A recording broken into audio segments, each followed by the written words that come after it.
दोस्तों, यह बहुत समय पहले की बात है।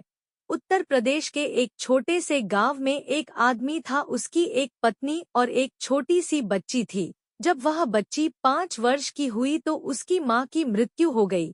इस बच्ची का नाम नीलावंती था।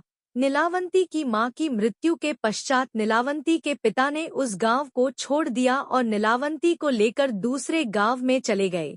दोस्तों, नीलावंती के पिताजी को आयुर्वेद का अच्छा खासा ज्ञान था। नीलावंती भी अपने पिता से आयुर्वेद का ज्ञान लेती थी।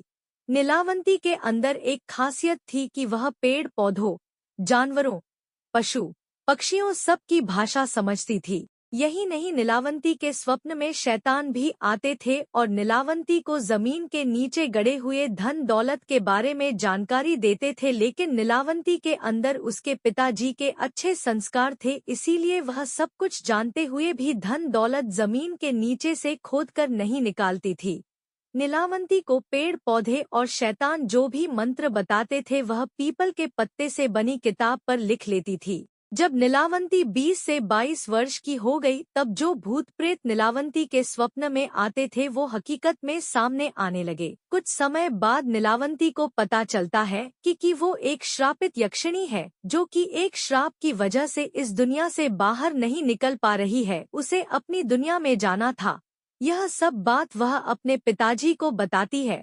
तब उसके पिताजी उससे कहते हैं कि बेटी, यदि तू इस दुनिया की नहीं है और किसी श्राप के कारण तू इस दुनिया में फंसी हुई है तो मैं तुझे नहीं रोकूंगा, अतः तू स्वेच्छा से यहाँ से जा सकती है। फिर नीलावंती उस गांव को छोड़कर जाने लगी कि रास्ते में उसे एक व्यापारी मिलता है। अतः नीलावंती उस व्यापारी से दूसरे गांव में जाने के लिए कहती है, क्योंकि नीलावंती को एक अच्छी आत्मा ने बताया था कि यहाँ से 35 मील की दूरी पर तुम्हें एक गांव मिलेगा और उस गांव में तुम्हें एक बरगद का पेड़ मिलेगा। वहीं से तुम्हें अपनी दुनिया में जाने का रास्ता मिलेगा। इसके अलावा तुम्हें अपने रक्त के साथ साथ पशु पक्षियों की भी बलि देनी होगी। इसी को ध्यान में रखते हुए वह नीलावंती उस व्यापारी से उस गांव में चलने के लिए कहती है। तो दोस्तों, अगर आप इस कहानी का भाग 2 देखना चाहते हैं तो सब्सक्राइब कीजिए हमारे YouTube channel the story world को।